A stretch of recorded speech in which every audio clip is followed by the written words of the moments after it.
So here we go, 4 a.m., September 1st, and the 5th Down 2021 Fall Tour is beginning. Thanks for coming on this ride, and all you were just joining now. What's up? We're gonna have a great time. Man, I just got out of some crazy car rental purgatory, potentially hell situation. I may have just been in hell, I'm not exactly sure, but stood in line for like an hour. So check it out, here it is. Here's the cruise. It's a little, quarters are a little tight in here, but we'll make it work. Compact car, at least that air conditioning works. Like I said, this is the nice part about traveling to the West Coast. I was up at 3:15 in Chicago, took a flight and landed in LA at 8 a.m. Take off 6 a.m. in Chicago, so gained those extra 2 hours. Good to be back in LA. And if I'm being honest, this traffic's pretty good. We're moving.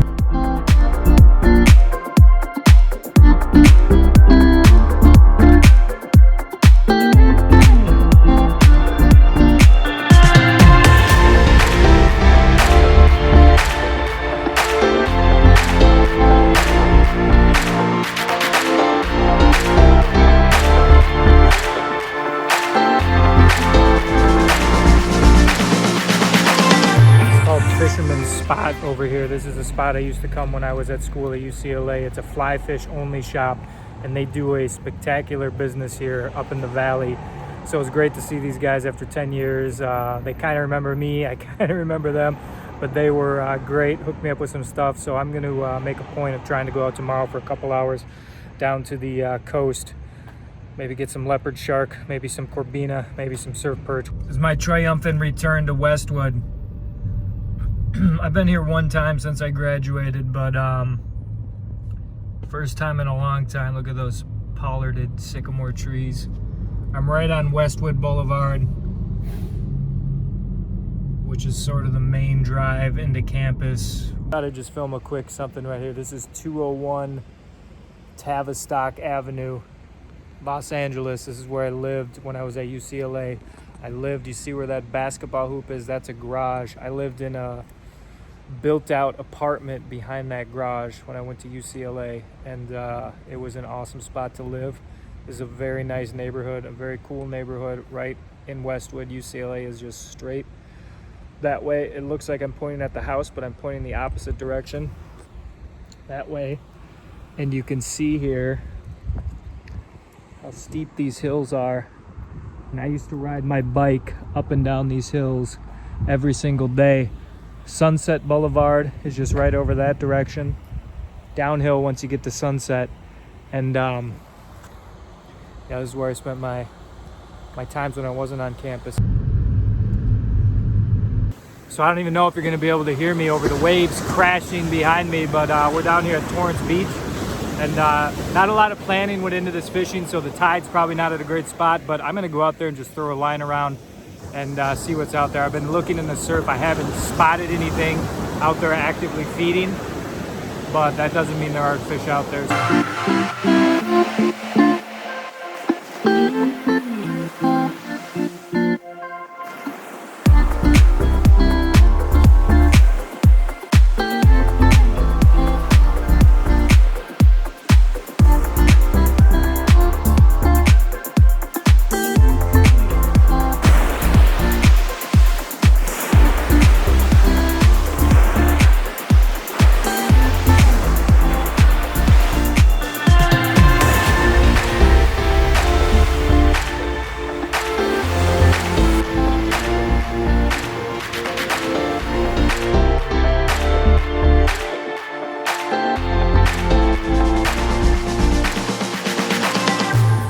All right, follow me. We're going to a place called Peely's Tacos.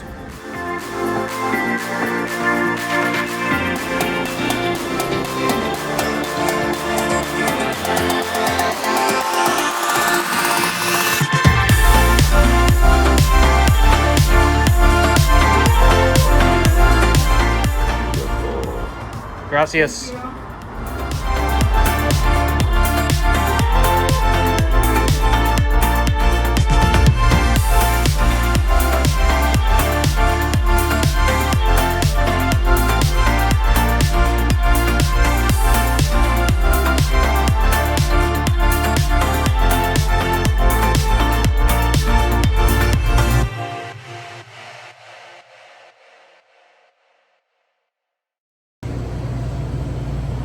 up, everybody? I'm at Peely's Tacos. This is a place I used to love to come, and I had no idea if anybody would remember any of that, but I walked in about 15 minutes ago, and what did the chef back there say? Oh, he used to come here a long time ago. That's right. So I used to go fishing down at the beach, and I used to come here for breakfast, and it's the best huevos a la mexicana I've ever had, and a great restaurant in its own right. So if you're in Los Angeles, Santa Monica Boulevard, Peely's Tacos, come down here and get some of the great food. Thank you guys, great to see you. Good to see you, bye-bye.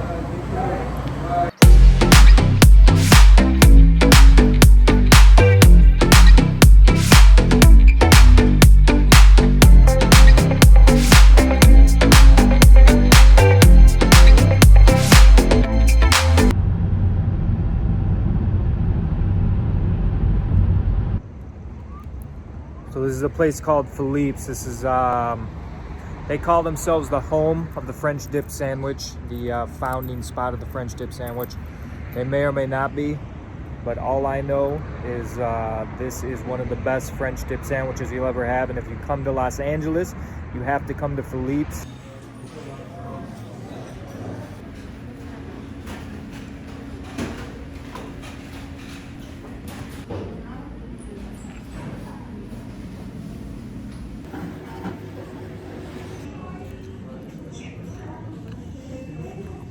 Probably see both undersides of the bread are wet, so it's a double dip. You got to get some of the jus on there.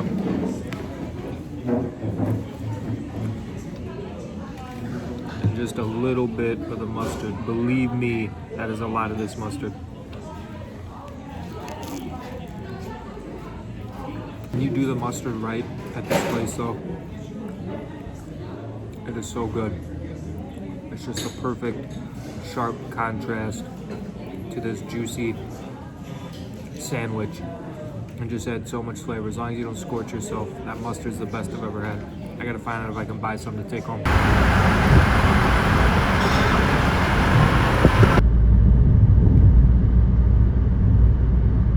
So for those who haven't been to the Rose Bowl,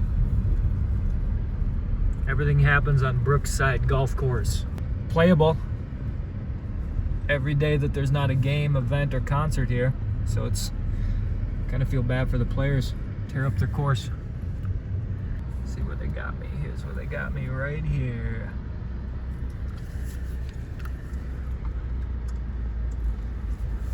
There we are.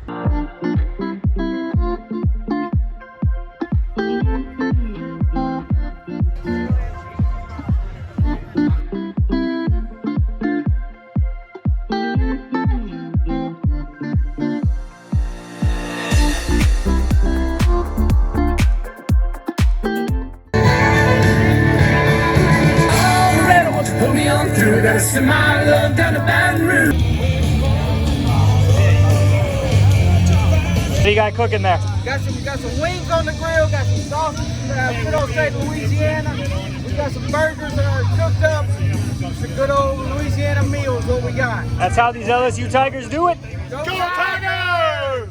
Tailgating begins the support for the whole football team, because we're out there doing this in Baton Rouge especially.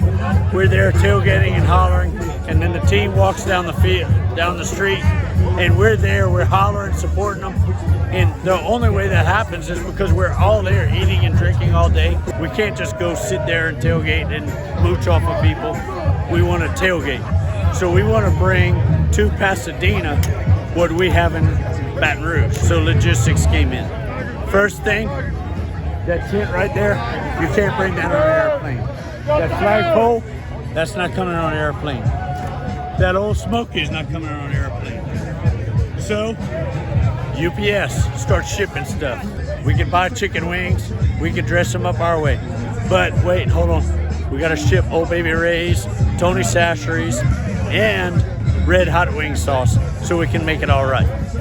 So at this tailgate now, we've got everything we had on a small scale from our regular tailgate. We want them to be the best they can be, and we will spend ungodly amounts of money and ungodly amounts of time just to make sure that our Tigers are the best on the field, off the field, in the whole nation.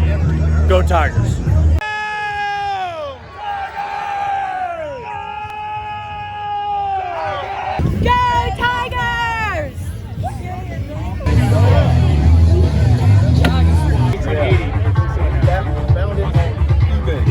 We're trying to think of what we could cook for. Normally at tailgate, you cook the opposite team's mascot. Obviously, we couldn't get a tiger. We looked, honestly, couldn't get it. It would have took too long. So we found a site and got a gator from Louisiana, shipped here overnight, find it overnight, and then I rotisserie it over open fire with white oak. And yeah, it came out really good. Everyone ate everything of him, as you can see. There's nothing left at all, and pretty happy about it. Tailgating's half the day. I mean, the game is obviously important, but you know, tailgating it's a big deal in college football. We're here all day. We've got our food. We're cooking an alligator today because LSU's in town. We know them Southern boys. They like that wild food. So yeah, it's a big part of the day, and we really enjoy it. I've had season tickets now. This will be 15 years. I started going to games a few years before that. Been to every UCLA home game for the last 16 years.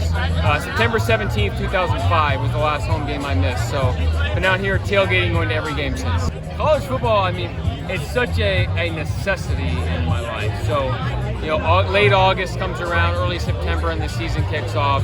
And this is where I need to be. I haven't yet. Oh, dude, you gotta get on it.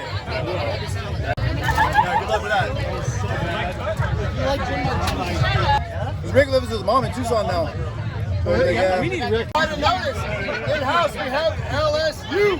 Their colors are purple. I'm lazy. I don't make purple. I'll make red though. This is for the guests. This one's for LSU. Go Bruins.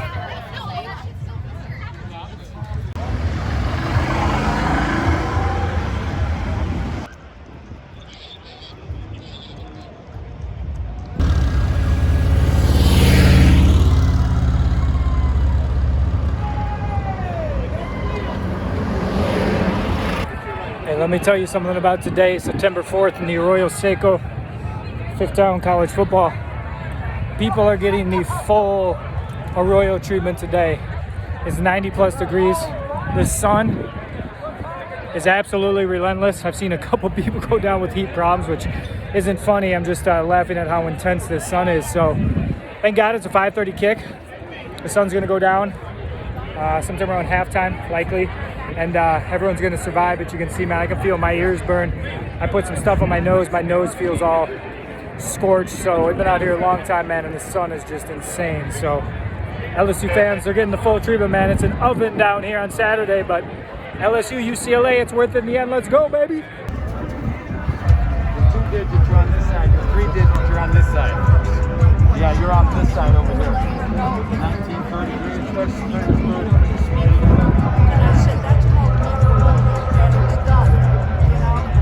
But unfortunately for me, I'm up on the shaded side of the Rose Bowl so I can chill out for a bit and calm down. Teams are down there warming up, but this shade is going to save me.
so quick reaction right after this game. As you can see, we're in the twilight, the fallout of the confetti. The band just stopped playing. The cheerleaders just stopped doing snow angels in the snow.